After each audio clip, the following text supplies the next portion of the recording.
আবির নিজের রুমে আসলো। কম্পিউটারের দিকে তাকালো ও। চেয়ার টেনে বসতে যাবে সে সময় চেয়ারের উপর একটি কাগজ দেখতে পেল আবির। কাগজটা হাতে তুলে নিল। ছোট্ট একটি কাগজে লেখা দেখতে পেল, আবির রেডি হও, ঢাকাতে যেতে হবে। আবির লেখাটার আগা মাথা কিছুই বুঝতে পারছে না। সে ওর মায়ের রুমে যায়, মাকে জিজ্ঞাসা করে, বাড়িতে কেউ এসেছিল? হ্যাঁ, তোর বন্ধু এসেছিল। আমার বন্ধু?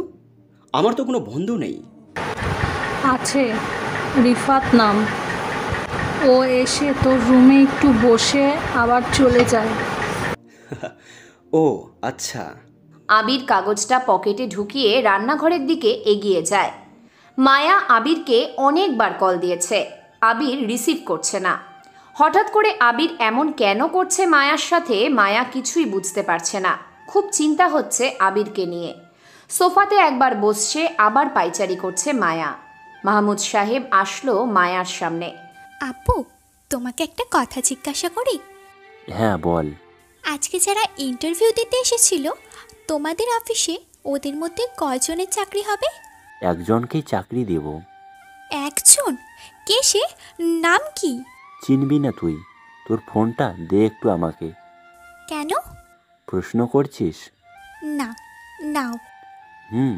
তুই তো রুমে যা, আমি আসছি। মায়া ওর রুমে চলে যায়। মাহমুদ সাহেব আবিরের ছবিগুলো দেখতে থাকে। কোনোভাবেই সে আবিরের সাথে মায়ার বিয়ে দেবে না। মায়ার সাথে আবিরকে একদমই মানাবে না। তিনি মায়ার ফোন থেকে সব ছবি ডিলিট করে দিলেন। ওনার ফোন দিয়ে ফোন করলো কাকে যেন। হ্যালো মুজিদ ভাই, আপনার ছেলেকে নিয়ে কবে আসবেন? আরে মামুদ ভাই যে, আপনি যখনই বলবেন আমি তখনই আসব। এক সপ্তাহের মধ্যেই চলে আসুন, খুব তাড়াতাড়ি মায়া আর রিশানের বিয়ে দেব। রিশাদ হলো সরকার কর্তৃক সিকিউরিটি এজেন্সি। সব রকম খবর, সুরক্ষা আর বিপদে সাহায্য করার এজেন্সিতে রিশাদ একজন সহকারী প্রধান অফিসার। মাহমুদ সাহেব মায়ার রুমে আসলো। ছেলেটার নাম কি? তোর ফোনে ফটো দেখলাম। ওর নাম আবির, আমি ওকে। বুঝতে পেরেছি।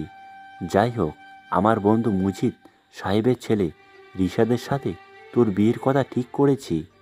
এই সপ্তাহেই ওরা তোকে দেখতে আসবে। মাহমুদ সাহেব কথাটা বলে সেখান থেকে চলে যায়। মায়া বোকার মতো তাকিয়ে থাকে ওর বাবার দিকে।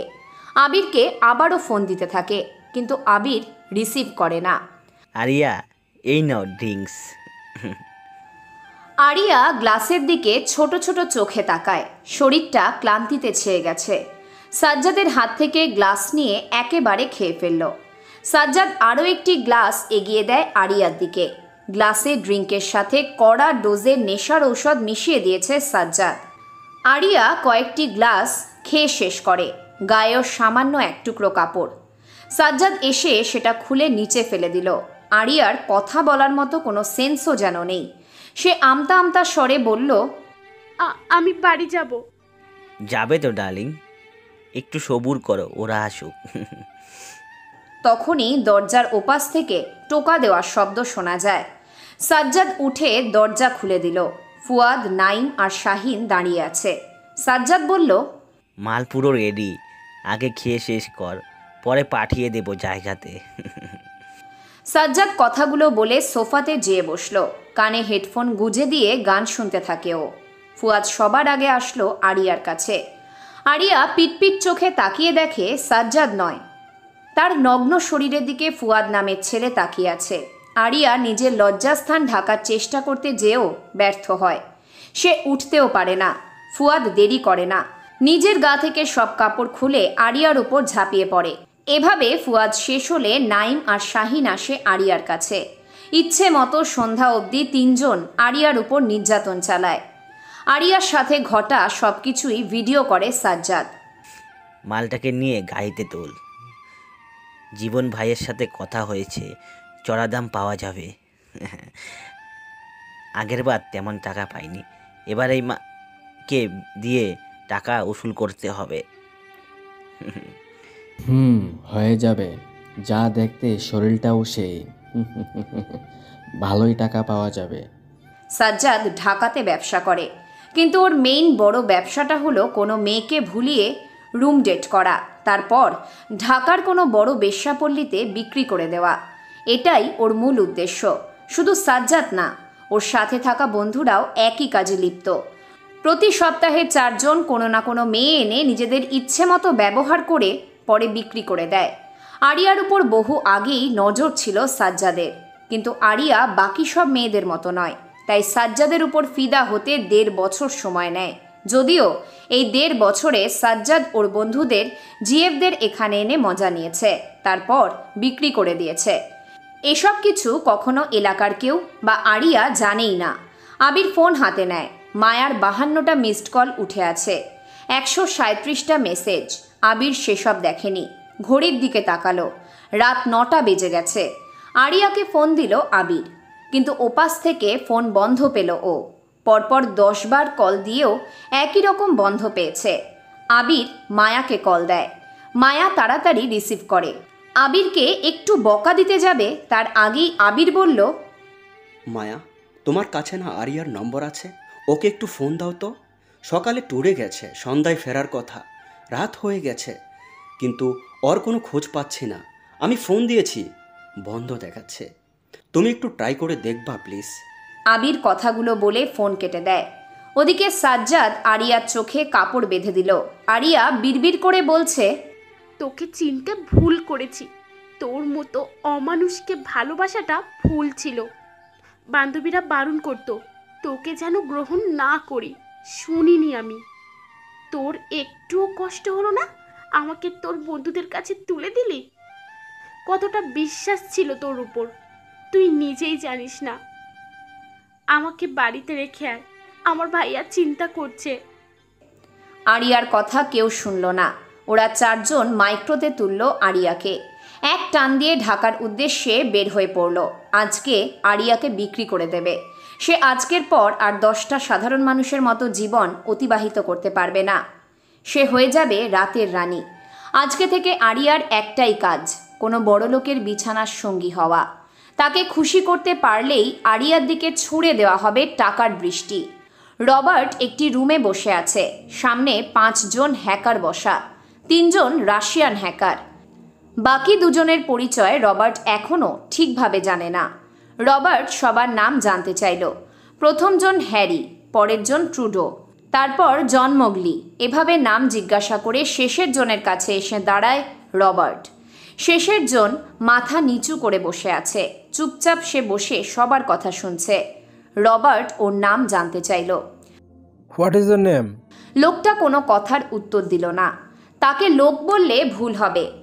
5 জনের মধ্যে এই ছেলেটা সবার থেকে বয়সে অনেক ছোট। বাকিদের বয়স প্রায় 30 বা তার বেশি, কিন্তু এই ছেলেটার বয়স হবে বড় জোর 18 কিংবা 20। রবার্ট অবাক হয়। ওর লোকেরা এইরকম বাচ্চা একটি ছেলেকে নাসা সিস্টেম প্রোটেক্ট করার জন্য পাঠিয়েছে। এটা যেন একটা হাস্যকর বিষয়। রবার্ট কৌতূহলী হয়ে প্রশ্ন করল, how old you are? 19। Robert যা ধারণা করেছে সেটাই ঠিক হয়েছে। মধ্যবয়স্ক রবার্ট এমনিতে অনেক বুদ্ধিমান। বিশেষ করে বিজনেস প্রসারিত করার জন্য রবার্টের মস্তিষ্ক খুব কাজ করে। 19 বছরের এই ছেলের দিকে বাকি সব হ্যাকারেরা অবাক হয়ে তাকায়। এমন একটা ভাব নিচ্ছে যেন ছেলেটা কতই না বাচ্চা। রবার্ট নাম জানতে চাইল ছেলেটার কাছে। Your name? I am Jisun Alan, call me alien. এলানের গম্ভীর জবাবে সবাই বেশ চমকে গেল। হ্যাকারেরা সাধারণত খুব সিম্পলভাবে থাকে, সবার সাথে মিশুক হয়ে যায়, যেন রাতের দুনিয়ার খবরে তাদেরকে কেউ বুঝতে না পারে। সবাই যেন ভাবে সে খুব সাধাসিধে সাধারণ কেউ। তবে এলান যেন একটু আলাদা, গম্ভীর চুপচাপ স্বভাবের। রবার্ট প্রশ্ন করল, তোমাকে দেখে মনে হচ্ছে তুমি আমেরিকান নও। হতে পারে তোমার মা আমেরিকান, তোমার বাবা এশিয়ান। আমার বাবা একজন বাংলাদেশি, মা আমেরিকান। আচ্ছা এলান, কল মি এলিয়েন। ওকে এলিয়েন, তুমি এই ছোট বয়সে কী এমন পারো যার জন্য আমার লোক তোমাকে পাঠিয়েছে? কোথা থেকে শিখেছো তুমি হ্যাক? হ্যাকার কোথা থেকে কিভাবে হ্যাক শেখে সেটা গোপন রাখে। তবে আমার আইকন ছিল একজন। যদি কখনো ওনার সাথে দেখা হয়, ওনার থেকে অনেক কিছু শেখার আছে আমার। কে সে? তাহলে আমরাও তাকে ডাকি। রবার্টের কথা শুনে এলান মুচকি হাসল। হাসিটা যেন ঠিক তার আইকন বলা যায় গুরুর মতোই। এলান যেন তার একটা জেরক্স কপি, মানে তার আইকনে সব স্টাইল এলান ফলো করে। এলান ওর পকেট থেকে একটি ম্যাগাজিন বের করলো। ম্যাগাজিনটা রবার্টের দিকে এগিয়ে দিয়ে বলে, মাই আইকনস হিস্ট্রি। রবার্ট ম্যাগাজিনটা হাতে নেয়। প্রায় 7 বছর আগে ছাপা একটি বাংলাতে লেখা ম্যাগাজিন। রবার্ট বলল, I don't know Bangla, but I will try to read the magazine. Robert ম্যাগাজিনের প্রথম পাতায় দেখল ইংলিশ শব্দে লেখা কল মি ডেভিল। কভার ফটোতে একটি বিশাল হ্যাকার মাস্ক পরিহিত একজন চেয়ারে বসে আছে। ঘাটটা হালকা কাত করা, বাম হাতে পিস্তল, ডান হাতে উন্নত মানের টেকনোলজি লাগানো। তবে গ্রাফিক্স দ্বারা যেন পুরো বিশ্ব হাতের কাছে এনে রাখা হয়েছে। পাশেই লেখা আই অ্যাম ডেভিল। রবার্ট বুঝতে পারে এলান এখন কার কথা বলছে, মানে এলান ফলো করে ডেভিল নামের কোনো হ্যাকারকে। রবার্টের এই গোপন রুমে আসাটা এত সহজ না, কারণ এখানে আসতে সব হ্যাকারদের হ্যাক করে সিকিউরিটি ভেঙে এক এক করে এই রুমে প্রবেশ করতে হবে, না হলে কেউ আসতে পারবে না। আর যে এই উন্নত মানের টেকনোলজি সিস্টেম হ্যাক করে আসতে পারবে তাকে বড় মাপের হ্যাকার বলাও যায়। তাই এলান একজন হ্যাকার, এতে কোনো সন্দেহ নেই। কিন্তু সে হ্যাকার হয়ে অন্য কোনো হ্যাকারকে ফলো করছে, ব্যাপারটা বেশ ইন্টারেস্টিং রবার্টের কাছে। রবার্ট ম্যাগাজিনটা এলানের দিকে বাড়িয়ে দিয়ে বলল, তাকে এখানে নিয়ে আসো, আমি ডেভিলের সাথে কথা বলতে চাই। আমি নিজেই তাকে কোনোদিন দেখিনি, আর না তার ব্যাপারে ডিটেলস জানি। শুধু এতটুকুই জানি বাংলাদেশের সব বড় ব্যাংক সে হ্যাক করে টাকা হাতিয়ে নিয়েছিল। এটা তো আমিও পারি। রবার্ট ওর সিক্রেট লোকদের ফোন করলো। ওদের থেকে দূরে এসে বলল, আই নিড ডেভিল। সিকিউরিটি লোকগুলো রবার্টের কথা শুনে অবাক হয়, কারণ ডেভিলকে তারা কোথায় পাবে?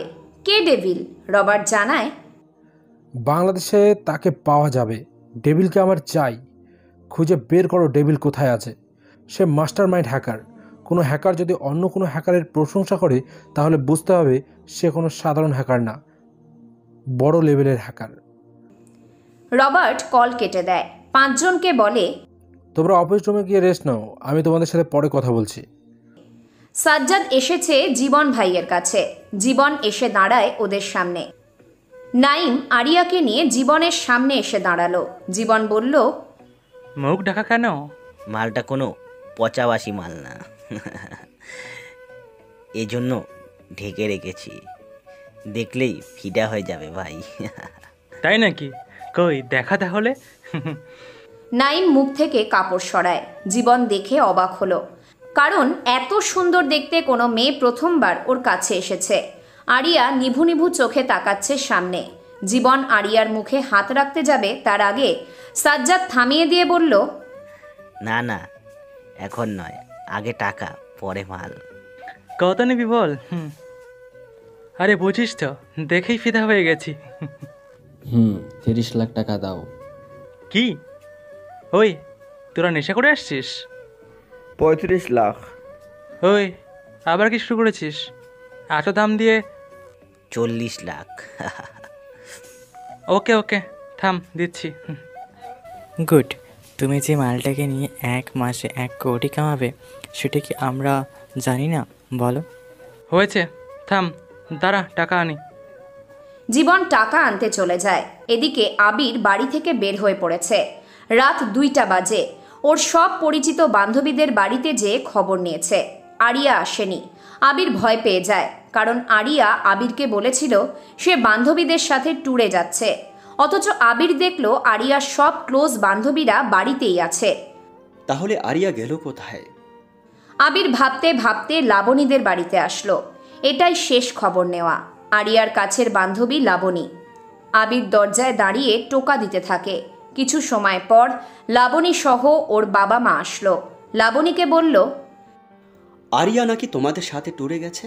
আমাকে এটা বলেই সে সকালে বের হয়েছে। তুমি কি কিছু জানো? কি? আরিয়া একা গিয়েছে? ওকে কতবার আমি বারণ করেছি যাস না, তবুও সে গিয়েছে। মানে কোথায় গিয়েছে? কার সাথে গিয়েছে? সাজ্জাদ ভাইয়ের সাথে। ওই যে চেয়ারম্যানের ছেলে আছে না সাজ্জাদ, ওর সাথে গিয়েছে। কালকে রাতে আমাকে আরিয়া কল দিয়েছিল, সাজ্জাদ নাকি তাকে বিয়ে করার কথা জানায় আজ, তাই সে বাসা থেকে বের হয়েছিল। আমি ওকে জিজ্ঞাসা করেছিলাম তোর ভাইকে কি বলবি, ও জানায় মিথ্যে বলে বের হবে, বিয়ে করার পর চলে আসবে। আমি এরপর কিছুই জানি না।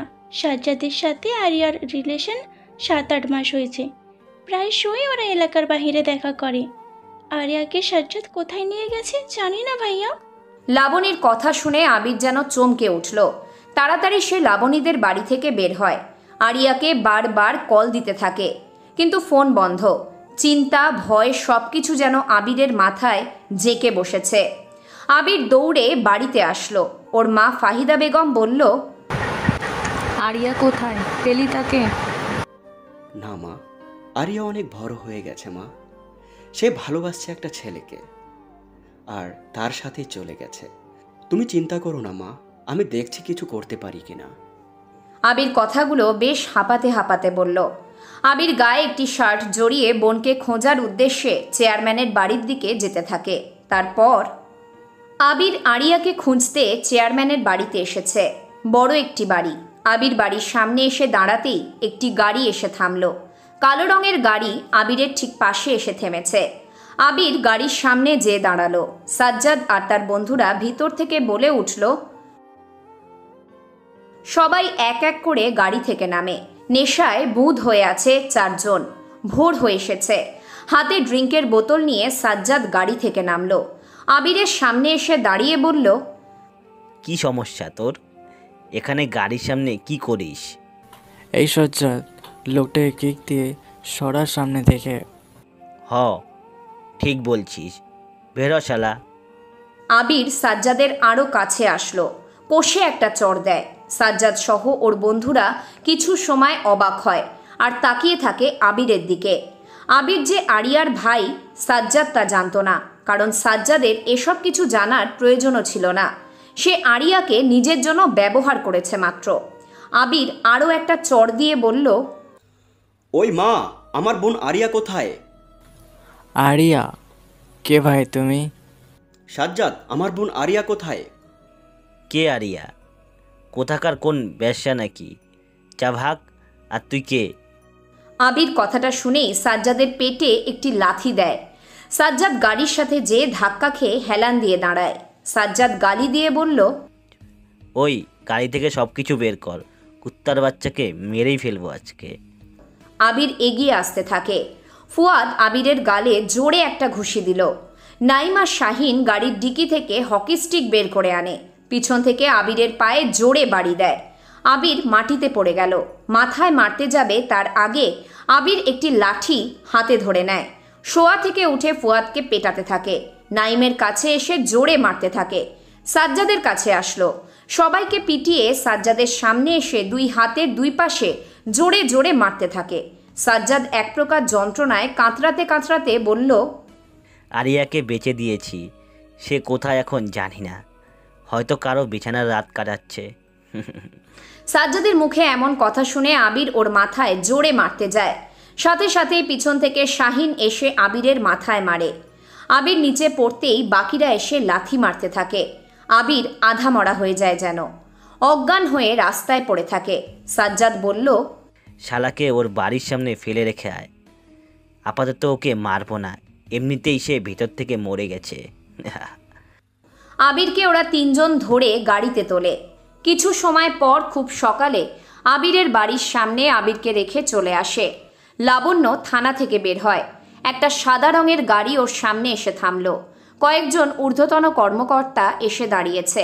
লাবণ্য স্যালুট করলো তাদেরকে। লাবণ্য, আসলে তোমার কাছে এসেছি অনেক পুরনো একটা কেস নিয়ে। মানে কি রকম পুরনো কেস? ডেভিলের ব্যাপারে আবার তুমি ইনকোয়েশ্চেন চালাও। কিন্তু ডেভিল তো মারা গিয়েছিল। সোহেল স্যার তাকে মেরে ফেলেছিল। তার ডেড বডিও কবর দেওয়া হয়েছিল সে সময়। তাহলে ডেভিলের কেস কেন আবার নতুন করে শুরু করতে হবে? না লাবণ্য, সব কিছু এভাবে শেষ হয় না। সত্যের মাঝেও কিছুটা মিথ্যে থাকে, আর কিছু মিথ্যের মধ্যে সত্য থাকে। ডেভিল আছে, আর ডেভিলের এখন দরকার। তাকে খুঁজতেই হবে। আর হয়তো তুমি জানো ডেভিল কোথায় যেতে পারে। কিন্তু আমি এটা বুঝতে পারছি না, ডেভিলকে হঠাৎ করে সবাই কেন খুঁজছে? আমাদের দেশে অনেক বড় একটি সমস্যা পড়তে যাচ্ছে। মানে কি সমস্যা? ডেভিলকে খোঁজার জন্য বাইরে থেকে কয়েকজন লোক এসেছে। ডেভিল যদি একবার ওদের হয়ে কাজ করে তাহলে পুরো পৃথিবীটাই ডেভিলের যন্ত্রিক নিয়ন্ত্রণে চলে আসবে। ডেভিল নেই, আর না সে কারো হয়ে কাজ করবে। ডেভিল কেবল ওর জন্য সব কিছু করতে পারবে, কিন্তু সে কারো হয়ে কিছুই করবে না। লাবণ্য কথাগুলো বলে সেখান থেকে চলে যায়। আচ্ছা, হঠাৎ করে পুরো বিশ্ব কেন ডেভিলকে খুঁজছে? ডেভিল তো সবার সামনে আসেনি। তবে কি সেই আর্টিকেলটাই ডেভিলকে নতুন করে সামনে নিয়ে আসতে চলেছে? কিন্তু সেই আর্টিকেল বা ম্যাগাজিন তো আমার বক্তব্যের ওপর বানানো হয়েছিল। আমি তো ডেভিলকে নিয়ে লিখিয়েছি। ডেভিল যেদিন চলে যায়, সরকারের ডাকা একটি প্রেস কনফারেন্সে ডাকা হয় লাবণ্যকে। লাবণ্য সেখানে যেয়ে সাংবাদিকের অনেকগুলো প্রশ্নের উত্তর দেয়। ডেভিল কোথায়, আর তাকে কেন অ্যারেস্ট করেননি? ডেভিল কোথায় জানি না, আমাকে অজ্ঞান করে দিয়ে ডেভিল তার লোকদের নিয়ে সেখান থেকে চলে যায়। ডেভিল এত টাকা নিয়ে চলে গেছে, সেটার কোনো হদিস নেই কেন? কোনো ব্যাংকে বড় অ্যামাউন্টের কোনো অ্যাকাউন্ট নেই, কারণটা কি? সেটা তো ডেভিলই ভালো জানবে। আর ডেভিলকে আমি চিনি না, দেখিও নি আমি তাকে কোনো দিন। মুখে মাস্ক পরা ওই দিনই শুধু দেখেছিলাম। আপনার ইনভেস্টিগেশনে কয়েকজনের নাম উঠে আসে, নিলয়, অর্ক, সিয়াম আর মাসুম। ওরা কোথায়? আমি জানি না, কারণ সেদিন সোহেল স্যার আর সাকিব স্যার আমাদের ধরে নিয়ে যায়। কারণ আমি সহ নিলয় জেলে যাই তিনি রেড গ্যাংয়ের সদস্য হতে পারে। সেদিন গাড়ি প্লাস্টে নিলয়রা মারা যায়। লাবণ্য সেদিন প্রেস কনফারেন্সে অনেক কথা বলে। ডেভিল কতটা ভয়ঙ্কর হ্যাকার ছিল পুরো দেশ জানত। লাবণ্য অনেক কিছু জানায়। সেদিন পার হয়ে 1 বছর। ডেভিলকে নিয়ে একটি ম্যাগাজিন বের হয়। ম্যাগাজিনের নাম ছিল কল মি ডেভিল। সেই ম্যাগাজিন অনেক বেশি বিক্রি হয়েছিল, কিন্তু জনগণ ডেভিলকে অনেক বু দিতে থাকে। কারণ একটাই, ডেভিল তো জনগণেরই টাকা নিয়ে চলে গেছে। কিন্তু ডেভিল অনেক এতিমখানা, বৃদ্ধাশ্রম, মাদ্রাসা সব জায়গাতে টাকা পাঠিয়ে দিত। এজন্য অনেকেই ডেভিলকে নিজের হিরো ভাবে। এমন অনেক হ্যাকার আছে যারা ডেভিল নাম করে খারাপ কাজে লিপ্ত হয়ে পড়েছিল। সরকার সেই থেকে ডেভিলের যাবতীয় ড্রেস, মাস্ক, লোগো সব কিছু ব্যান করে দিয়েছিল, নিষিদ্ধ ঘোষণা করে। যদি কেউ হ্যাকার ডেভিলের লোগো, কস্টিউম এমনকি নাম ব্যবহার করে আর সে যদি ধরা পড়ে তাহলে 5 বছরের জেল সহ 10 লক্ষ টাকা জরিমানা ছিল। তারপর থেকে ডেভিলের শুধুই ম্যাগাজিনটাই সামনে আসে। কেউ কোনোদিন ডেভিলের কিছুই ব্যবহার করেনি। লাবণ্য কথাগুলো ভাবতে ভাবতে বাস স্ট্যান্ডে আসলো। নিলয় থাকতো যশোরে, এতটুকুই সে জানতে পেরেছিল। তাই সে যশোরের উদ্দেশ্যে বেরিয়ে পড়েছে। খুব সিম্পলভাবে সে নিলয়ের খোঁজে যাচ্ছে। টমাস বেশ চিন্তিত হয়ে পড়েছে, কারণ টমাস জানে রবার্ট আরও বড় 5 জন হ্যাকার খুঁজে পেয়েছে, যারা নাসার মূল সাইবার স্যাটেলাইট রক্ষা করবে, সাথে অনেক কিছু কবজায় আনবে। টমাস ওর লোক জনাথন জেমসকে বলল, আমার এমন একজন হ্যাকার দরকার যে একাই সব কিছু নিজের নিয়ন্ত্রণে আনতে পারবে। স্যার, আমরা হ্যাকার খুঁজে চলেছি। অ্যালান নামের একটি ছেলে হ্যাকিং নিয়ে বেশ দক্ষ। 19 বছর বয়স ওর, কিন্তু সে নাসার হয়ে কাজ করেছে।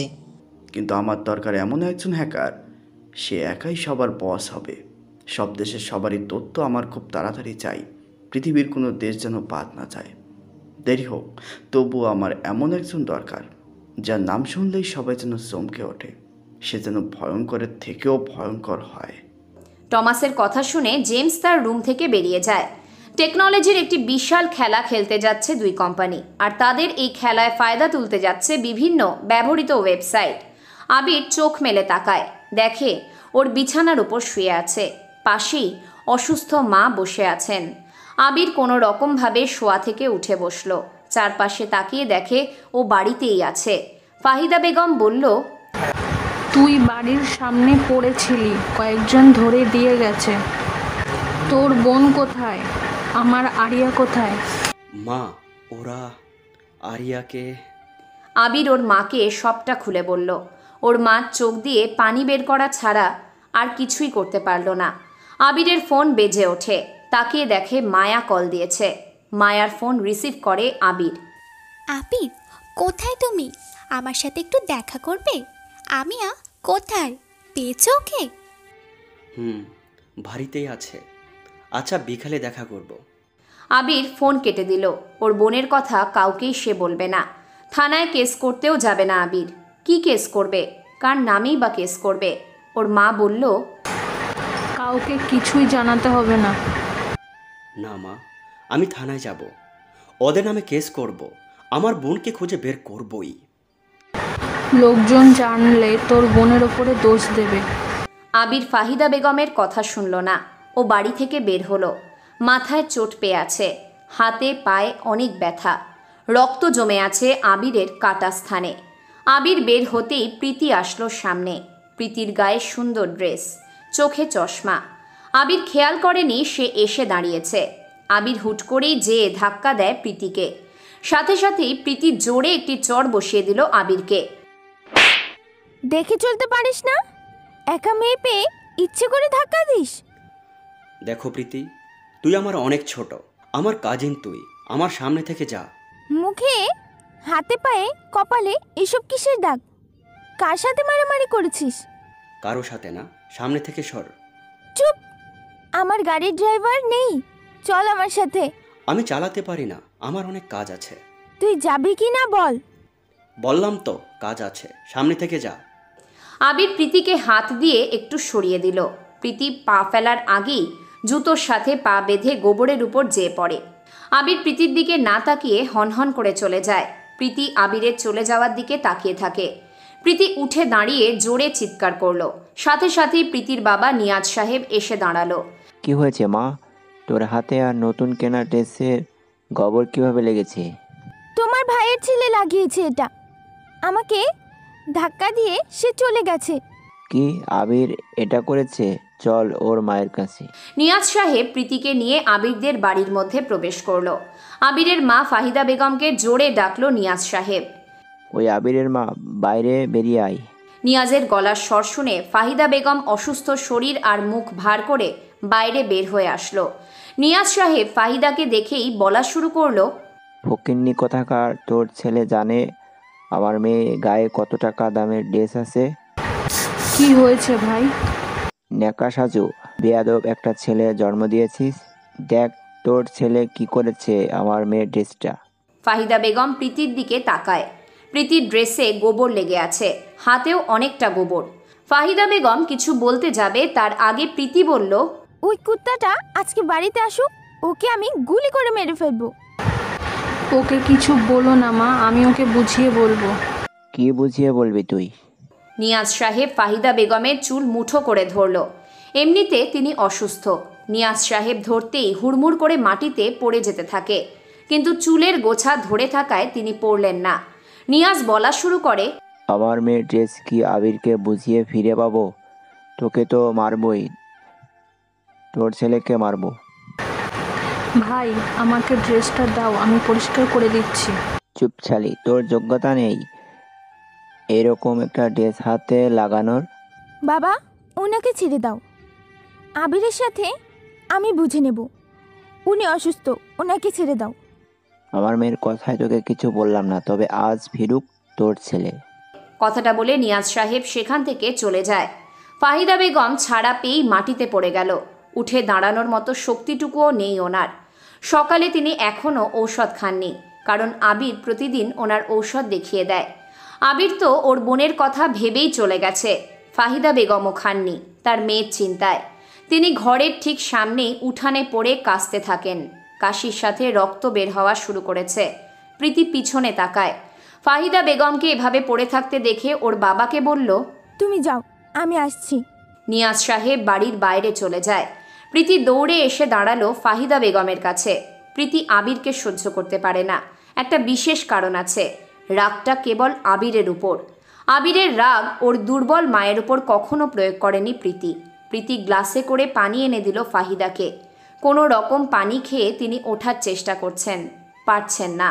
প্রীতি আবিরের মাকে ধরে ঘরের মধ্যে নিয়ে যায়। বিছানায় শুইয়ে দিয়ে ঔষধ হাতে নিয়ে বলল, ওষুধ খেয়েছেন? মা তুমি বাড়ি যাও, গরিবের বাসায় থাকতে নেই। তোমার বাবা দেখলে আবিরকে অনেক মারবে। চুপ করুন তো, বলুন ওষুধ খেয়েছেন? না। ওকে, আরিয়া কোথায়? বাইরে আছে, পড়তে গিয়েছে। নিন ওষুধ খান। প্রীতি ঔষধ খাইয়ে সেখান থেকে বের হতে যাবে, এমন সময় ফাহিদা প্রশ্ন করল, তুমি তো আবিরকে সহ্য করতে পারো না, তাহলে কেন এত কিছু করলে? আবিরের মায়ের জন্যে। প্রীতি কোনো কথা বলল না, সেখান থেকে বেরিয়ে চলে যায়। আবির পুলিশ স্টেশনে এসেছে। থানার ওসি কুদ্দুস মিয়া টেবিলের উপর বসে পান চিবাচ্ছে আর একটা মহিলার সাথে কথা বলছে। তোমার বরকে যদি ছাড়াতে চাও তাহলে আমার ইচ্ছে পূরণ করতে হবে। এমন একটা কামুকের শরীর নিয়ে বসে থাকলে হবে? একটু তো খাইতে দিতে হবে। স্যার এসব কি বলছেন? চুপ কর মা, যা এখান থেকে। যদি পারিস আজ রাতে চাইলে আসবি ঠিকানায়, তো সব কাম হয়ে যাবে। আর শোন স্যার, আমার বোনকে খুঁজে পাচ্ছি না। মহিলা ও কুদ্দুস দরজার দিকে তাকায়। আবির এসে দাঁড়িয়েছে। আবির আসার পথে ওর পরিচিত ডাক্তারের কাছ থেকে মাথায় ব্যান্ডেজ নিয়ে এসেছে। আবির হাঁপাতে হাঁপাতে বলল, স্যার আমার একটা কেস আছে। বাইরে যেয়ে দাঁড়ান, এখানে এখনো কাম শেষ হয়নি, পরে ডাকুম নে। স্যার স্যার আগে। এই তোকে না বললাম বাইরে গিয়ে দাঁড়াতে? Okay sir. আবির বাইরে চলে আসলো। তারপর আবির ওসি রুম থেকে বের হলো।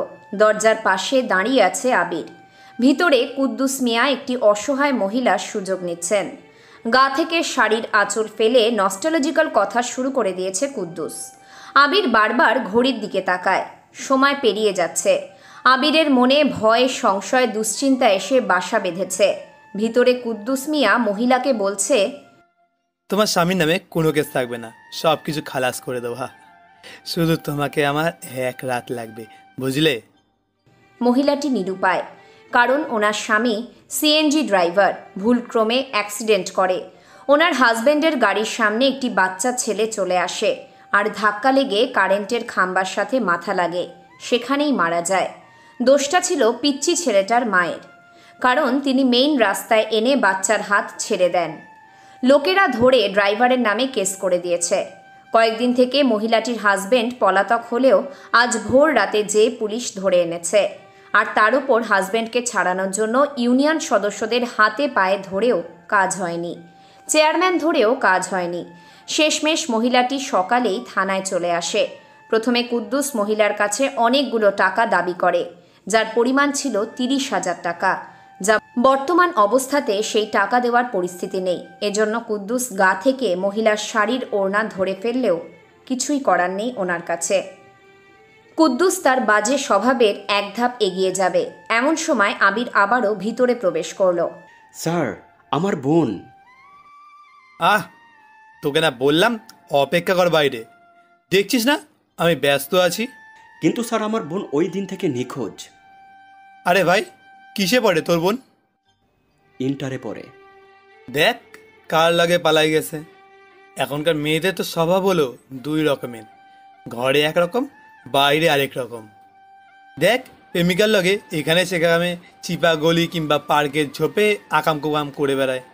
কত ধরেছি এরকম মাইয়া, যা দেখ কোনো ছেলের লগে পীড়িত ছিল, সেই ছেলের লগেই পালাইছে। মুখে লাগাম দিয়ে কথা বলুন, সব মেয়ে একই রকম হয় না, মেয়েদেরকে সম্মান দিন। দূর মাদার, বের হ থানা থেকে। আমি কেস না করে যাব না। বাইরে অপেক্ষা কর, আমি কাজ মিটিয়ে তোকে ডাকছি। আবির কিছুই বলল না। সে আবারও ওসি রুমের বাইরে যেয়ে দাঁড়ায়। থানার চারপাশ তাকিয়ে দেখছে আবির। নিয়াজ সাহেব ফোন করলো আবিরকে।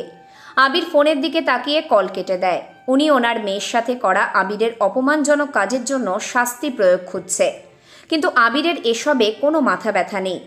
সে একা পারবে না চেয়ারম্যানের ছেলেদের সাথে, তাই পুলিশদের সহায়তা নিয়ে তার বোন আরিয়াকে খুঁজবে। রবার্ট তার নাসা কোম্পানির সাইবার সিকিউরিটি আরও স্ট্রং করলো। এই কয়েকদিনে ব্ল্যাক উইজার্ড নামে সেই হ্যাকারের কোনো অস্তিত্ব খুঁজে পায়নি কেউ। রবার্টের পিছনে ওর লোক এসে দাঁড়ালো, উৎকণ্ঠা নিয়ে বলল। রবার্ট তাড়াতাড়ি টিভি অন করলো। হেডলাইনে লেখা, যা কিছু আছে সবটাই মিথ্যে, বলে যা জানতাম তা এতদিন ভুল ছিল বলে কিছু নেই। রবার্ট তাড়াতাড়ি ওর নতুন আনা হ্যাকারদের ডাকলো। এলান আসেনি, 4 জন এসেছে। রবার্ট বলল, জলদি নিউজটা সরানোর চেষ্টা করো, না হলে আমরা সবাই শেষ। 4 জন হ্যাকার কাজে নেমে পড়ে। বেশ কিছু সময় ঘাটাঘাটি করে কেউ কিছুই করতে পারল না। রবার্ট চিৎকার করে বলল, এলান কোথায়? সে কেন এখনো আসেনি? রবার্ট কথাটা শেষ করতেই ফোন আসলো একটি। তিনি তাড়াতাড়ি রিসিভ করেন। ওপাশ থেকে শুনতে পায় রবার্ট। আপনি তো আপনার সাইট অনেক বেশি শক্তিশালী করেছেন। এজন্য নিউজ চ্যানেল প্রোটোকল বা সিস্টেম হ্যাক করে আমি নিজেই আপনার নামে নিউজ চ্যানেল দিলাম। কেমন লাগছে উইজার্ডের পাওয়ার? হেই, তোমার সমস্যাটা কি? কেন এমন করছো? থাক না কিছু রহস্য।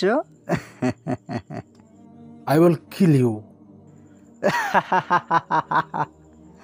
উইজার্ড ফোন কেটে দেয়। সবাই তখন শুনতে পেল, নিউজ চ্যানেলগুলো সব স্যাটেলাইট আওতাভুক্ত, যা ডিজিটাল প্রযুক্তির হলো ডিটিএস। দেশের সব চ্যানেল একটি দেশের স্যাটেলাইট দ্বারা চালিত হয়, হোক সেটা বিনোদনের খবর কিংবা যে কোনো বিষয়। তবে ডিশ কেবল ছেড়ে ডিটিএসের মাধ্যমে সব চ্যানেল রিমোটের আওতাভুক্ত করা যায়, আর এগুলো থাকে নিজেদের কাছে। কিন্তু যখন একটা হ্যাকার সরাসরি এই ডিটিএস হ্যাক করে, নিজের কবজায় এনে চ্যানেলগুলো কন্ট্রোল করছে, আর সে নিজের ইচ্ছে মতো হ্যাক করছে। টিভির সেটটপ বক্সে এক ধরনের চিপ দেখা যায়, ওটা স্যাটেলাইট সাথে কানেক্টেড। আর বহু হ্যাকার আছে, তারা স্যাটেলাইট হ্যাক করতে পারে। চিন্তা নেই, 5 মিনিটের মধ্যে সব ডিটেইলস অপারেটর আগের মতো হয়ে যাবে। যে হ্যাকার এটা করেছে সে ডিভাইস দিয়ে, সেই ডিভাইসে আমি একটি কোড পাঠিয়েছি। কোডটা আমার ইচ্ছের সাথে নিয়ন্ত্রিত। কোডটা ওপেন হয়ে গেছে, এবার ঠিক হয়ে যাবে। এলান ল্যাপটপ হাতে নিয়ে এগিয়ে আসতে থাকে রবার্টের দিকে।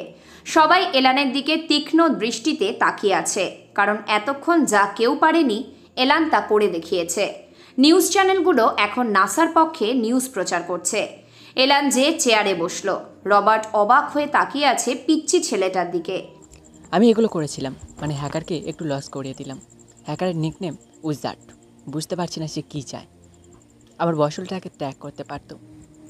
তোমার boss, who is she? My boss is devil, call him devil.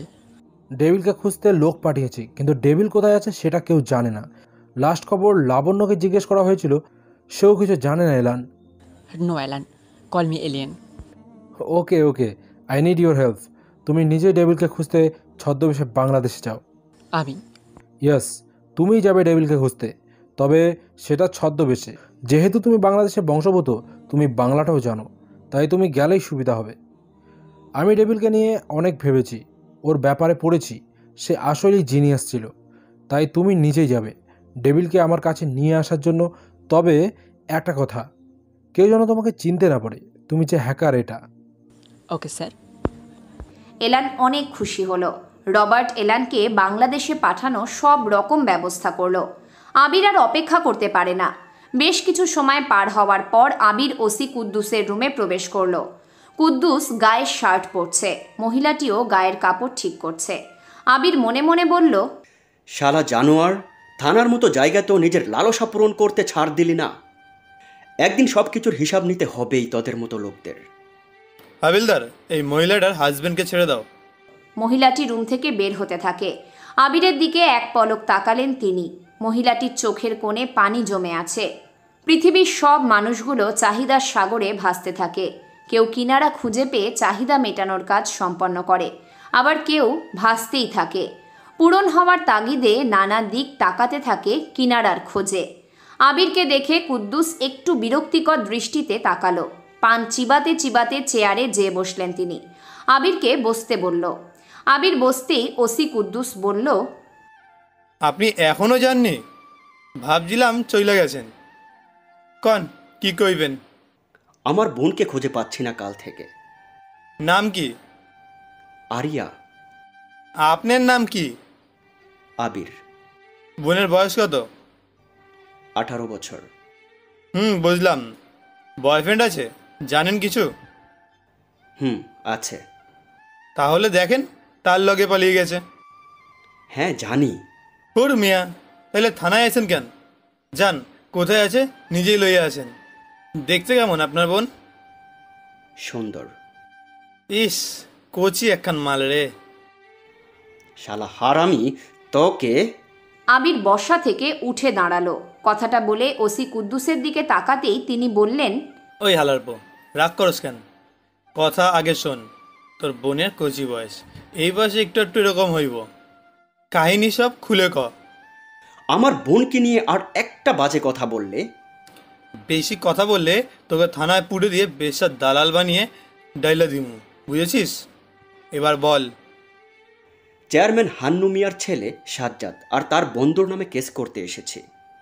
Kuddus আবিরের মুখে কথাটা শুনে বসা থেকে উঠে দাঁড়ালো। আবিরের জামার কলার ধরে টেনে তুলে বলল, শালা দিনে দুপুরে বাংলা খেয়ে আইছিস? তুই জানিস কার সাথে কথা কইছিস? আপনি আমার জামার কলার ছাড়ুন। আবিরের জামার কলার ধরা আর তার মা বোনকে নিয়ে খারাপ কথা যে একবার করে সে আর বেঁচে থাকতে পারে না। কথা ফুটছে না, কথা তোমার ফুড়ে দেবো। যা থানা থেকে বের হ। আপনি আমার কেস নেবেন কিনা সেটা বলুন। কি কেস নেব? সাজ্জাদ আমার বোনকে নিয়ে চলে যায়। সে তার বন্ধুরা মিলে আমার বোনকে গ্যাং রেপ করে, তারপর তাকে বেশ্যাপল্লীতে বিক্রি করে দিয়েছে। কোথায় আছে সেটা আমি জানি না। আপনি আমার বোনকে খুঁজে বের করুন আর সাজ্জাদকে ধরে এনে তাকে বোঝান অন্যায় করলে কতটা শাস্তি পেতে হবে। এই চুপ থাক ভাই, তুই তোর বোনের সতী না, বুঝেছিস? দেহের কুটকুটানি হয়েছিল, হাল্লাইগা ভাগ্যা গেছে। বেশি কথা বলে এখনই তোকে থানায় পুড়ে দেবো। আপনি আমার কেস নেবেন না? ওকে, অলরাইট। না, কারণ সাজ্জাদ আগেই বিয়ে করেছে, বুঝলি? তোর বোনের চাহিদা মিটিয়েছে কেবল। যা ভাগ। আমি আবার আসবো, তারপর দেখব কেস কিভাবে নেন না। আবির থানা থেকে বের হয়। ওর রাগে সারা শরীর যেন রি করছে, মাথা কাজ করছে না। নিজের বোনকে নিয়ে থানার ওসির মন্তব্য শুনে মাথাটা যেন চক্কর দিচ্ছে। সাজ্জাদের মতো একটা ছেলের সাথে আরিয়া এমন করতে পারে কখনো আবির ভাবেইনি। বোন যেমনই হোক না কেন, একজন ভাইয়ের কাছে বোন অনেক বড়, যেন পৃথিবীর দ্বিতীয় মা। কোনো সন্তানের পৃথিবীর দ্বিতীয় মা তার আদরের ভালোবাসার বোন। আর মা যেমন হোক না কেন, একজন সৎ মায়ের থেকে নিজের খারাপ মা অনেক বেশি আপন। কুদ্দুস মিয়া হান্নু সাহেবকে ফোন দিলেন। চেয়ারম্যান স্যার, আপনার গুণধর পোলা তো আকাম কইরা ফেলেছে। ওই ওসি, ঠিক করে কথা বল। আমি না হয় কইলাম ঠিক করে কথা, কিন্তু এ তো ঠিক করে কথাই কইবে না। কে এসে? যার বোনকে নিয়ে আপনার ছেলে বন্ধুদের সাথে সারা দিন রাত ফুর্তি করেছে, তার ভাই তো কেস করতে এসেছিল। আপনার লোক বইলা কেস নেই নাই। গুড। আচ্ছা, থানায় টাকা পৌঁছে যাবে? না না, এবার 10-এ কাজ হইব না, কারণ মায়ারে সাজ্জাদ স্যার শুধু খায় নাই, বাচ্চা দিয়েছে। বহুত ক্যাচরা আছে। ওকে, পুষিয়ে দিবানি, রাখছি। আমি দেখছি ছেলেটাকে, ওর নাম কি? আবির নাম কইল। হান্নু সাহেব ফোন কেটে দিলেন। 2 নাম্বারি করে তিনি বহুত টাকার মালিক, সাথে চেয়ারম্যান হয়েছেন। হান্নু সাজ্জাদের ঘরের কাছে যে জোরে জোরে ডাকলো। সাজ্জাদ ঘুমাচ্ছে। ওর বউ সাজিকা বের হলো। হান্নু দেখে সাজিকার গালে রক্ত জমাট বেঁধে আছে। সাজিকা বলল, সাজিকার কোনো কথার জবাব না দিয়ে হান্নু মিয়া রুমের মধ্যে চলে যায়। সাজ্জাদকে ঘুম থেকে টেনে তুলল হান্নু সাহেব। সাজিকা বলল। সাজ্জাদ চমকে উঠল। নিজের বাবাকে পাশে দেখে বলল, কি হয়েছে? এভাবে ডাকছো কেন? কি করছিস কালকে? প্রতিদিন যা করি। এক মেয়েকে ধরে সারাদিন বন্ধুরা মিলে আনন্দ করছি, তাই কি? হারামি, তোর ঘরে বউ থাকতে তুই এমন কাজ করছিস? সামনে আমার ইলেকশন, তোর জন্য বিরাট সমস্যায় পড়ব। আরে ধুর, যাও তো, সামনে থেকে সরো। এসব দেখার সময় আমার নেই। তোমার ইলেকশন তুমি নিয়ে থাকো। সাজ্জাদ ঝাড়ি দিয়ে কথাটা বলল। সাজিকা বলে।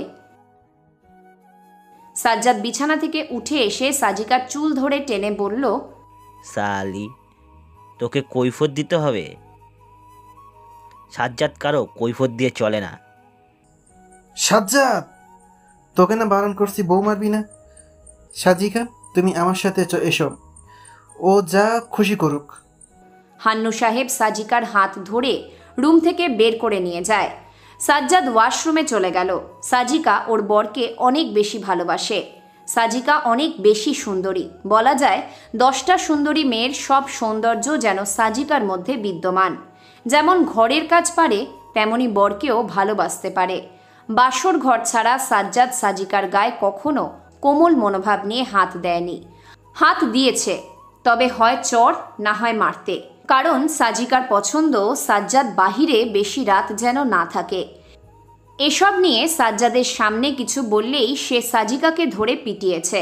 সাজিকাকে পছন্দ না সাজ্জাদের, এজন্য সাজ্জাদ এমন। লাবণ্য যশোরের উদ্দেশ্যে বেরিয়েছে। উপর মহল থেকে বেশ কয়েকদিন ছুটি নিয়েছে লাবণ্য। এখনও সে বিয়ে করেনি। নিলয়কে সে ভালোবেসে ফেলেছিল। চাইলেই লাবণ্য নতুন জীবন শুরু করতে পারত, কিন্তু সে করেনি। নিলয়ের স্মৃতি মুছে ফেলতে চায় না লাবণ্য। বাস চলছে, আর সেদিনে রাতের কথা মনে মনে কল্পনা করছে। নিলয় আর লাবণ্য এক রিকশাতে বসে রাতের শহর ঘুরে দেখছিল। লাবণ্য সব ভুলতে পারলেও ওই রাতের স্মৃতিটা ভুলতে পারে না। প্রীতি আবিরের বাড়ির সামনে দাঁড়িয়ে আছে। নিয়াজ কয়েকবার ডাকতে এসেছে, কিন্তু প্রীতি যায়নি। নিয়াজ সাহেব কিছুই বলেনি আর। প্রীতি খুব জেদি একটি মেয়ে। আবিরকে সে নিজেই শাস্তি দেবে বলে সেই সকাল থেকে আবিরের জন্য অপেক্ষা করছে। আবির থানা থেকে বেরিয়ে হাঁটছে, চোখ দিয়ে পানি পড়ছে ওর। কি করবে সে কিছুই বুঝতে পারছে না। কাকে বলবে ওর কষ্টের কথা? আবির হাঁটছে, ফোন বাজা শুরু করে। তাকিয়ে দেখে মায়ার নাম্বার। মায়া অনেকবার ফোন দিয়েছে, আবির রিসিভ করেনি। ফোনটা পুকুরের পানিতে ছুঁড়ে মারল আবির। নিজের বানানো একটি বাটন ফোন। আবির টেকনোলজির ওপর বেশ দক্ষ। কারো ফেলে দেওয়া জিনিস দিয়ে আবির অনেক কিছুই বানাতে পারে, কিন্তু কখনো সে এসবে মন দেয়নি। পরিবারের কথা ভেবেছে মায়ার কথা, কিন্তু সব যেন এখন হারাতে বসেছে ও। তারপর সাজ্জাদ ওয়াশরুম থেকে বের হলো। ফোন হাতে নিল ও। ফুয়াদকে ফোন দেয়। কি ব্যাপার, তুই এত সকালে ফোন দিয়েছিস? বের হ, শালা আবির পুলিশের কাছে গিয়েছিল, ওকে মেরে ফেলার সময় এসেছে। আব্বুর লোকেরা গিয়েছে, কাজ না হলে আমরাই যেয়ে ওকে মেরে ফেলবো। কিন্তু সামনে তোর আব্বু এমপি পদে দাঁড়িয়েছে, ইলেকশনও চলে এসেছে, এখন ঝামেলা করাটা ঠিক হবে না। ইলেকশনের আমি শালা আবিরকে মারবই। আচ্ছা, সেসব পরে দেখছি। সাজ্জাদ ফোন কেটে দেয়। এমনটা নতুন হয়নি। আরিয়া ছাড়াও বহু মেয়েকে ও সহ ওর বন্ধুরা প্রেমের ফাঁদে ফেলে একসাথে রুম ডেট করেছে। তারপর চড়া দামে কোনো দালালের কাছে বিক্রি করে দিয়েছে রাতের অন্ধকারে। ক্ষমতাধর হওয়ার কারণে কেউ তেমন কথা বলেনি। আর যারা আবিরের মতো বলতে এসেছিল, সবাইকে মেরে রাস্তার পাশে ওদের লাশ ফেলে রেখে গিয়েছে ওরা। আবির বিষণ্ণ মন নিয়ে বাড়ির দিকে এগিয়ে আসতে থাকে। দূর থেকেই প্রীতি আবিরকে দেখল। আবির মাথা নিচু করে এগিয়ে আসছে। প্রীতি ঠিক ওর বাড়ির মেইন দরজার সামনে দাঁড়ানো। আবির মাথা নিচু করে হাঁটার কারণে আবারও সকালের মতো প্রীতিকে ধাক্কা দিল, তবে এবার প্রীতি পড়েনি। আবির একটু চমকে উঠে সামনে তাকায়। প্রীতিকে সকালে যে ড্রেসে দেখেছিল সেভাবেই ও এখানে দাঁড়িয়ে আছে। তুই এখানে? ও বুঝেছি, শাস্তি দিবি তাই না? আচ্ছা ঠিক আছে, তবে পরে দিস।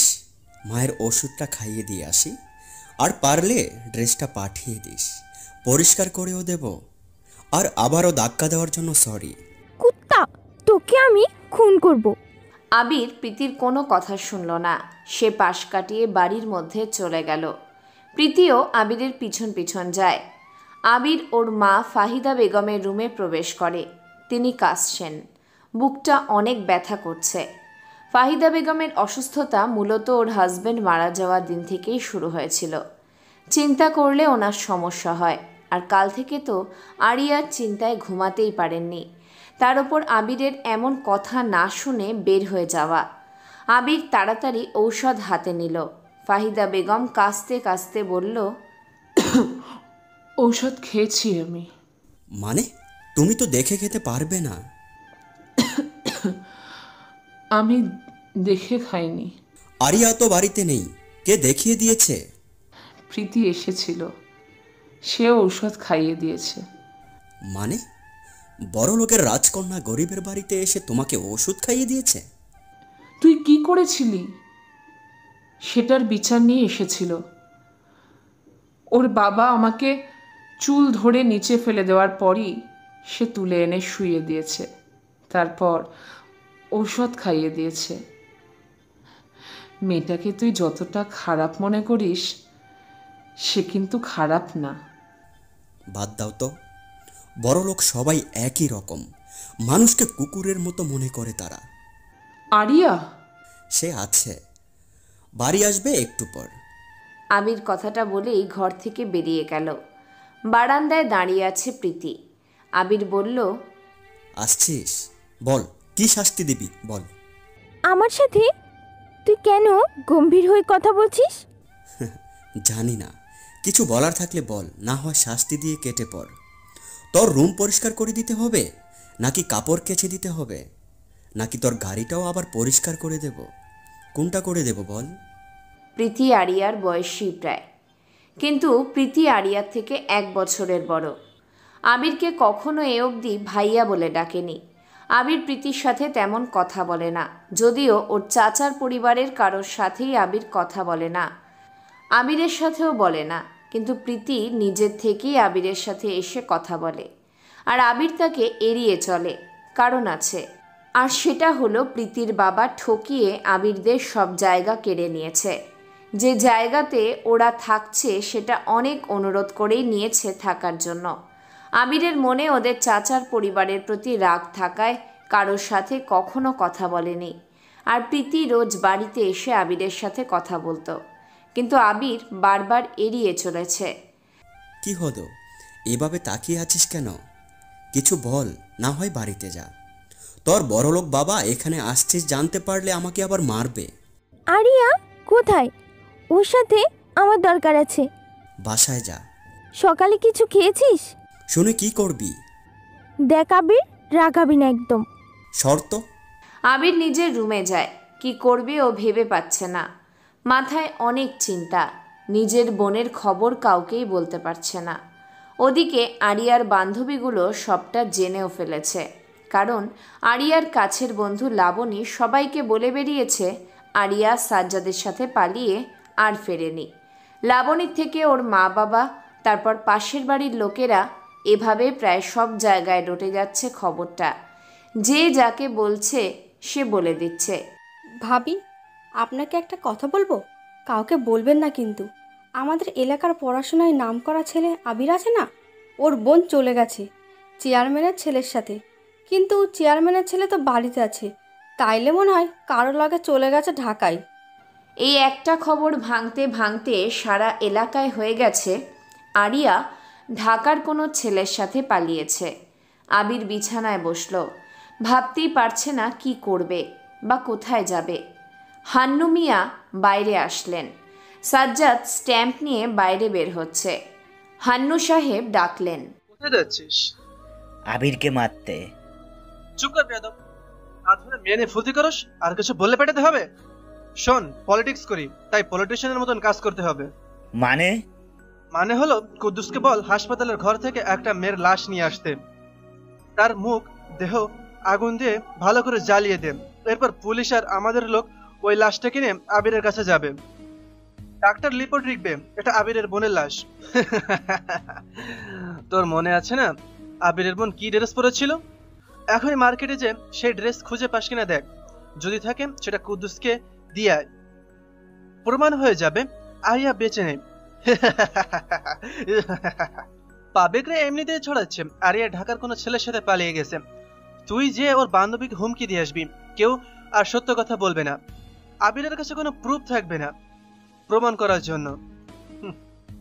পুরো ঘটনা তখন আমাদের মধ্যে থাকবে। সামনে এমপি পদে দাঁড়াচ্ছি, সমস্যা আছে, তাই একটু মাইন্ড গেম খেলা দরকার।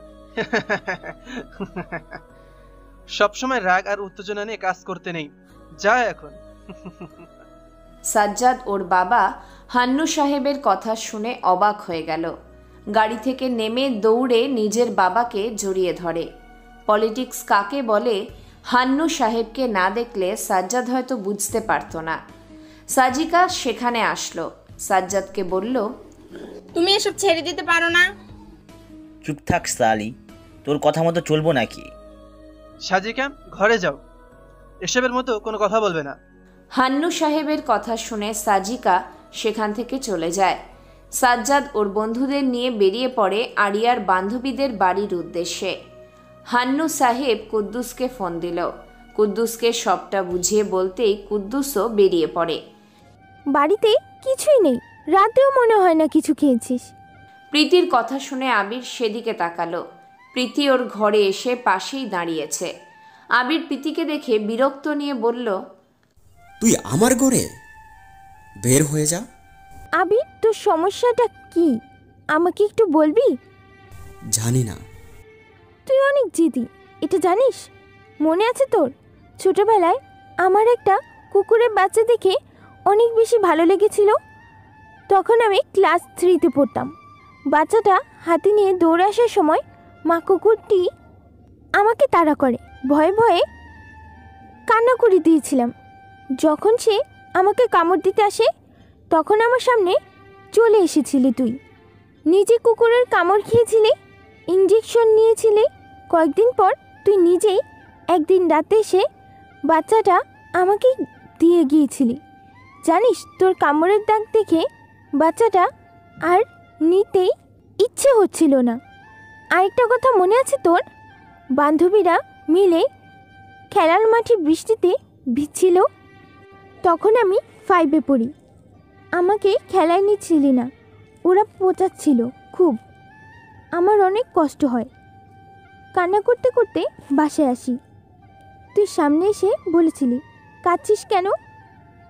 চল, আমি, তুই আর আরিয়া ভিজবো। সেদিন অনেক মজা করেছিলাম আমরা। আরিয়া তো কিছু সময় পর চলে যায়, কিন্তু আমি তোর সাথে সবটা সময় ছিলাম। পরে অনেক জ্বর আসে। আমার বায়না পূরণই তোর সাথে ভেজার ফলে জ্বর আসছিল, কিন্তু আব্বু তোকে সেদিন মারে। আমি দূরে দাঁড়িয়ে দেখছিলাম। আমি জানি তুই আমাকে বকিস, ইগনোর করিস কেন সেটা, কিন্তু তুই কি এটা কখনো জানিস না আমি কেন তোর ওপর ঝাড়ি দেখাই, রাগ দেখাই, ইচ্ছে করে আমার কাজ তোকে দিয়ে করাই? জানিস না তুই? আবির প্রীতির কথা শুনে হতভম্ব হয়ে পড়ে। সে কি বলবে বুঝতে পারছে না। আবিরের কাছে প্রীতি এখনও বাচ্চা একটি মেয়ে, আর ছোটবেলায় বড় অভিভাবক হিসেবে আদর করে বায়না পূরণ করাই যায়। কিন্তু প্রীতি এসব যা বলছে আবিরের মাথায় এখন ঢুকছে না। আবির বোকার মতো প্রশ্ন করল, কেন করিস এসব? আরে গাধা, খালি আমার রাগ, আমার ঝগড়া, তোর ওপর জুলুম, এইসবটাই দেখলি। তুই যখন আমার জন্য কাজ করিস আমার না তখন অনেক বেশি ভালো লাগে। মনে হয় যেন তুই তো আছিস যে আমার সব কিছু পূরণ করবে। তোকে পাশে দাঁড়িয়ে দেখি, কিন্তু তুই কাজ নিয়েই পড়ে থাকিস। গাধা, তোর কি মনে হয় আমার বিছানা ঠিক করতে, আমার গাড়ির ড্রাইভার বানাতে তোকে ব্যবহার করছি? তুই আমার সাথে থাকবি, তোকে দেখাবো, এটাই উদ্দেশ্য। বাবার সামনে তোকে বকা দিই, রাগ দেখাই, যেন বাবা বোঝে আমি তোকে সহ্য করতে পারি না। কিন্তু কিন্তু তোকে আমি অনেক বেশি ভালোবাসি। আমি জানি আমার ভালোবাসার পূর্ণতার পরিমাণ নেই বললেই চলে, কিন্তু কি করব? তুই বুঝিস না, কাজ নিয়ে ব্যস্ত থাকিস। আমার দিকে টাকা শোনা, কাজ শেষ হলে তোকে জিজ্ঞাসা করি টাকা লাগবে কিনা, কিছু না বলেই সেখান থেকে হনহন করে চলে যাস। কি হয় একটু কথা বলতে? আবির বসা থেকে উঠে দাঁড়ালো, মাথাটা যেন ওর চক্কর দিচ্ছে। এমনিতে আরিয়ার চিন্তা, তার উপর প্রীতি ওর মাথাটা আরও গোলমেলে করে দিয়েছে। আবিরের হাত পা যেন এখন কাঁপা শুরু করে দিয়েছে। প্রীতির দিকে তাকাতেই সে দেখল প্রীতির চোখে পানি। আবির ভয় পায়। ভয়টা প্রীতিকে নিয়ে নয়, ভয় হলো তার বাবা নিয়াজ সাহেবকে নিয়ে। কারণ প্রীতির এসব কথা তিনি যদি জানতে পারেন তাহলে অনেক খারাপ কিছু হবে আবিরের সাথে। সেটা প্রীতিও জানে, আবিরও জানে। দেখ, তুই বাসায় যা, এসব চিন্তা মাথা থেকে ঝেড়ে ফেল। কত বছর পর তুই এত নরম হয়ে কথা বললি বলতো?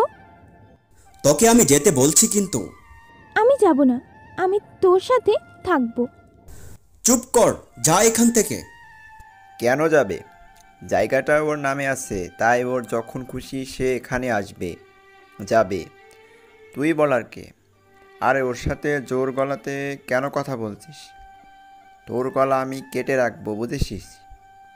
আব্বু দেখো না, আবির আমার কথা শুনছে না। ওকে বলেছি আমার সাথে মার্কেটে যেতে, কাপড় কিনবো। ও ড্রেস নষ্ট করেছে। ওরে দিয়ে সব শপিং ব্যাগ বয়ে আনবো, বুঝাবো আমাকে রাগালে কি কি হয়। আবির প্রতিদিন একই কথা বলতে ভালো লাগে না। এখানে থাকতে হলে আমার কথা মতো চলবি। প্রীতি যা বলবে তার সাথেই শুনবি, না হলে তোকে এখান থেকে বের করে দেব, বুঝলি? নিয়াজ সাহেব প্রীতিকে নিয়ে চলে যায়। আবির যেন বোকার মতো তাকিয়ে আছে প্রীতির দিকে। প্রীতি এটা কি বলে গেল? আবির ভাবনা থেকে ফেলতেই পারছে না। আবার আরিয়ার চিন্তা মাথায় ঘুরছে। ফাহিদা বেগম কিছুই জানেন না ঠিকভাবে। আবির রান্নাঘরে যায়। মায়ের জন্য কিছু খাবার বানিয়ে সে বাড়ি থেকে বের হলো। টমাসের হাতে একটি কালো রঙের ম্যাগাজিন, উপরে ইংলিশ শব্দে লেখা কল মি ডেভিল, ভিতরে সব বাংলায় লেখা।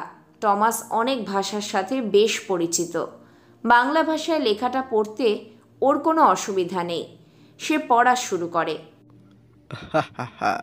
ডেভিল একটা আতঙ্কের নাম। ডেভিলকে সাইবার জগতের রাজা বললেও ভুল হবে। সে সাইবার জগতের সবটার মালিক যেন। সে ব্যাংকের টাকা হ্যাক করে গরিবদের মাঝে বিলিয়ে দিত, কিছুটা নিজের কাছে রাখত, কিছুটা নিজের কাছেও রাখত।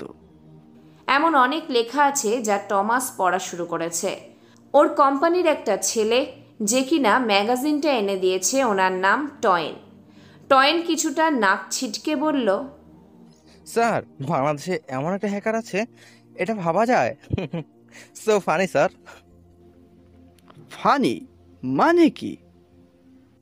রাশিয়ান, জাপান, আমাদের দেশে ছাড়াও বাংলাদেশের মতো ননসেন্স গরিব একটা দেশে সাইবার ইন্টেলিজেন্ট থাকবে, এটা কখনো সিরিয়াস নয়, বরং ফানি একটা হাস্যকর ব্যাপার বটে। ডোন্ট জাজ এনি আদার পারসন। লেখাটা কতটা সত্য তা তুমি বাংলাদেশে যে খোঁজ নাও আর টেবিলকে খুঁজে বের করো। আমার টেবিলকে চাই। স্যার, আমি বাংলাদেশ যাব। So disgusting. বাংলাদেশ মানুষ কীভাবে থাকে এটা ভাবলেই বমি পায়, আর আমি যাব সেখানে। So nonsense. Shut up. কোনো দেশকে ছোট করে দেখা উচিত না, আর বাংলাদেশ এমনই সৃষ্টি হয়নি। স্বাধীনতার মাধ্যমে হয়েছে, তাই দেশকে ছোট করতে নেই। ডেভিলকে খোঁজো, লেখা সত্যটা যাচাই করো। ওকে ওকে, আমি আগে ডেভিলের ব্যাপারটা ইনফরমেশন কালেক্ট করি, তারপর ডেভিলকে খুঁজতে যাব। গো অ্যান্ড লিভ নাও। আরেকটা কথা, তোমাকে যেন কেউ চিনতে না পারে, সমস্যা হবে। কেউ বুঝতে না পারে তুমি আমার হয়ে ডেভিলকে খুঁজতে যাচ্ছ। Okay sir. টয়েন অফিস রুম থেকে বের হয়ে আসলো। টয়েন আমেরিকাতেই জন্মগ্রহণ করেছে। ম্যাগাজিনটা ওর রুমের দরজার সামনে আজ সকালে পেয়েছে। কে দিয়ে গেছে টয়েন জানে না। টমাসও এ ব্যাপারে জিজ্ঞাসা করেনি। টয়েন এটা নিয়ে গুগল ট্রান্সলেট করে লেখাগুলো পড়েছে, কিন্তু বাংলাদেশ সম্পর্কে সে প্রথমবার জেনেছে। বাংলাদেশ নিয়ে একটু রিসার্চ করার পর ভুল ধারণা জন্মেছে টয়েনের, আর তাকেই যেতে হবে বাংলাদেশে। টয়েন বেরিয়ে পড়ল। বেশি সময় লাগবে না, প্লেনে উঠবে, ভিআইপি ভিসা নিয়ে সে বাংলাদেশে চলে আসবে। এদিকে এলান ঢাকাতে এসে পৌঁছেছে, কিন্তু কোথায় যাবে ও জানে না। আপাতত একটা হোটেল চাই ওর, তারপর